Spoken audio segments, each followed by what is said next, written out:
Alors l'appel, il a eu lieu il y a très longtemps, j'avais 10 ans. Et donc voilà, on avait beaucoup d'amis prêtres qui venaient manger à la maison ou venir voir la famille. Et l'un d'eux est un jour décédé. Donc je me suis rendu à ses obsèques. Donc c'était dans le Val d'Oise et j'avais 10 ans.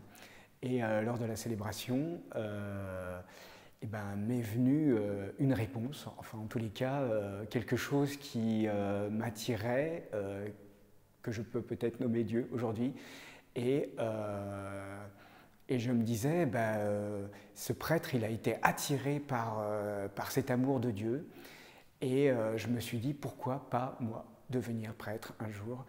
Et voilà, cette question est restée très longtemps et elle a fait son chemin avec des hauts et des bas et en passant par divers sentiers, divers chemins. Voilà. Alors aujourd'hui, je suis infirmier hospitalier. La particularité de mon appel, notamment par Dieu et par l'évêque, c'est que l'évêque me demande de continuer à travailler à l'hôpital, donc après l'ordination diaconale et presbytérale. Donc je vais continuer mon chemin de soins avec les malades et puis les personnes handicapées ou toutes celles qui ont besoin de soins et aussi particulièrement le personnel médical et soignant pour peut-être les aider à réfléchir sur le bien de la vie, sur ce don de la vie qui nous est donné et que nous avons à accompagner voilà, jusqu'au bout.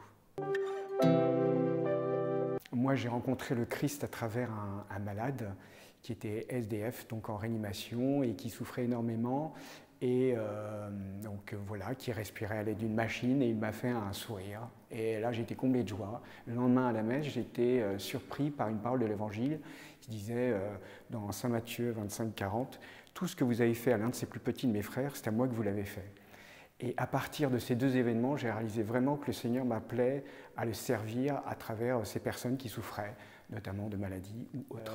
Et puis le deuxième petit verset de l'Évangile, c'est toujours Saint Matthieu qui nous dit « Vous avez reçu gratuitement, donnez gratuitement ». Voilà, je vais essayer de donner ma vie le plus gratuitement possible.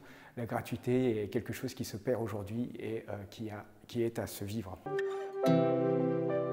Alors à vous, jeunes, qui avez reçu la vie, qui avez reçu une éducation chrétienne, et notamment par la grâce du baptême, vous avez reçu ce don de la vie et surtout le don de la joie qui est à cultiver, que vous recevez, que vous continuez de cultiver grâce à l'amitié que vous vivez les uns avec les autres.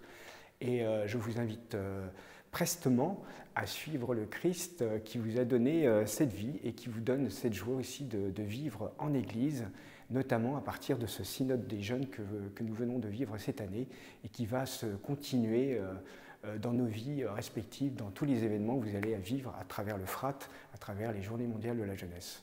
Voilà, merci pour votre joie.